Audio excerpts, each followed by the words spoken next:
I am not willing to negotiate with you. And what's more, I'm not willing to talk to you about it any further. And with that, he hung up the phone.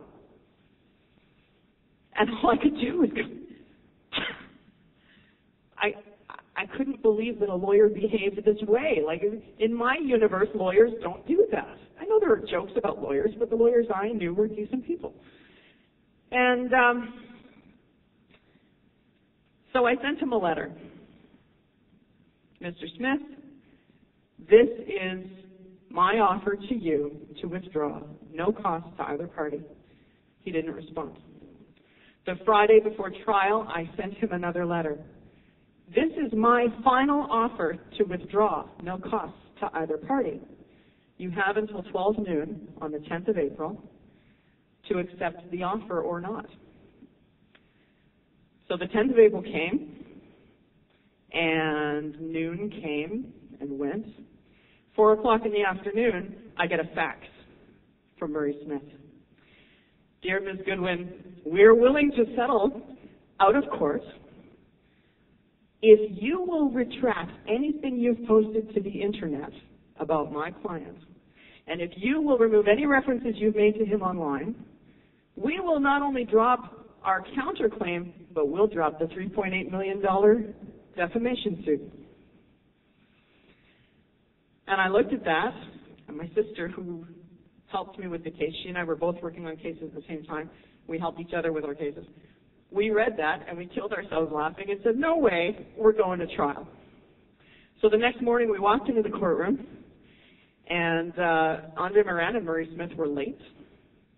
And when Murray Smith walked in, he had sort of a cocky strut going on. And as he sat himself down, he said, so, Ms. Goodwin, did you get my fax? I said, yes, I did. He said, yeah, did you have anything you wanted to talk to me about before we get started? And I said, no, Mr. Smith. The deadline was clear. We're going to trial. And did that make you happy? And his face changed. And so did Andre Muran's, because they really thought that I think they thought the reason I wanted to withdraw was because I was scared. Maybe they thought I was afraid of public speaking. Not really. So, long story short, trial was entertaining. We won. They filed an appeal. They didn't have grounds, but they did anyway, because they are Andre Muran and Murray Smith. And they lost the appeal. Now, earlier on, prior to trial, I tried to amend my statement of claim. And at that time, Murray Smith stood in front of the judge and said, Your Honor, this woman has set up a website to defame my client. It wasn't true. All I had done was post it to the rip-off report. I had not set up a website yet, but I thought, what a great idea. And so I did. So that's it. That's the whole shebang. I know that people have questions. I'm hoping that that has helped you put some pieces together. Who said that? Did I see this? Did I see this? Of course I did. About 80 million people forwarded this to me. Thank you, everyone who forwarded this to me. Yeah, it's funny. Anything comes out about Chateau World, it's amazing. All the people, they send it to me. It's the weirdest thing. I have seen this. And a number of people have emailed me and said, what?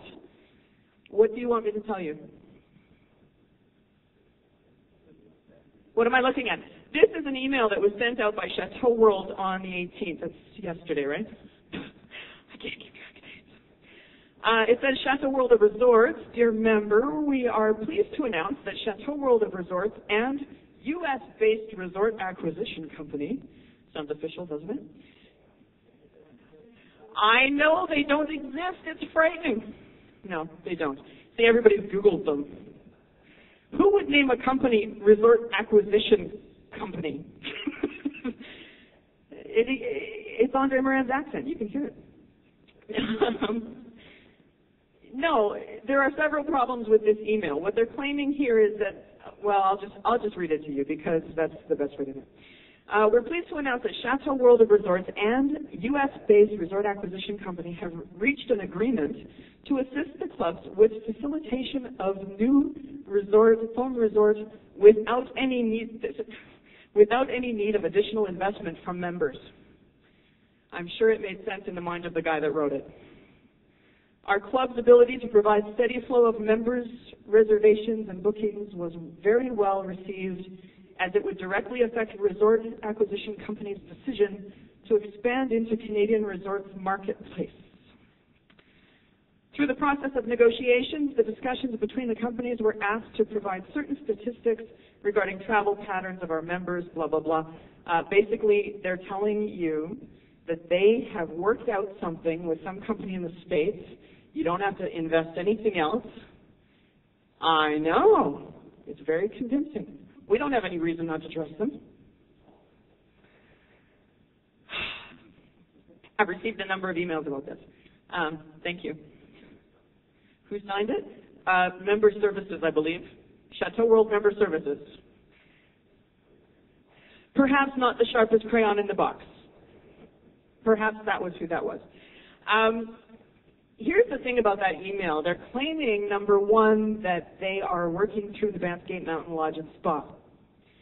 They don't own it. You didn't know that. Okay. Okay, let me back up then. The Banff Mountain Lodge and Spa and Chateau Canmore, the first one to go was Chateau Canmore back in 2008. Andre Muran and the people behind Chateau World managed to get the values of the properties inflated, and they obtained mortgages on each individual unit of both Chateau Canmore and the Banff Gate. They then proceeded to default on those mortgages immediately. Not a single payment was made on them. 2008 was when the foreclosure documents start. Now, yeah, you need to understand, they broke the units. They used to be on one title. They broke them into individual titles for each unit. So they were able to go and just obtain one mortgage from one company for this unit. And I have information from two independent sources that suggest that it was a straw man mortgage fraud scheme like the one you're seeing with Bank of Montreal. So they defaulted on the mortgages, and the individual lenders and banks started foreclosing. How would the mortgages be advanced in the face of the liens on the properties? I agree with you. You can't do that. The liens were on the title for the Banff Gate as a whole. They must have done something to allow for the units to be broken up. I'm not a real estate lawyer. I can't, What I can tell you is that the liens that I saw on the search that I ran was on a single title for the entire property. Okay. I don't know the answer to that. I wish I did. What I can tell you is that somehow the mortgages were taken. CIBC is not making this up. Neither is Access Capital or any of the other lenders that have foreclosed. I can just tell you that they have. And so for all of the people who were told, you own a piece of this property, that was kind of like your flex points. You didn't own the property. You never received title deed. You never received anything that showed that you owned a piece of that land. What they basically sold you was the privilege of staying at the property occasionally. And all of the language that they used to convince you that you owned part of the property was just fluff. So the banks have foreclosed primarily on Chateau Canmore is Gateway Mortgage out of Edmonton. Some of the people who have foreclosed on Banff Gate are CIBC, Access Capital, HSBC. The long and the short of it is Chateau World doesn't own it.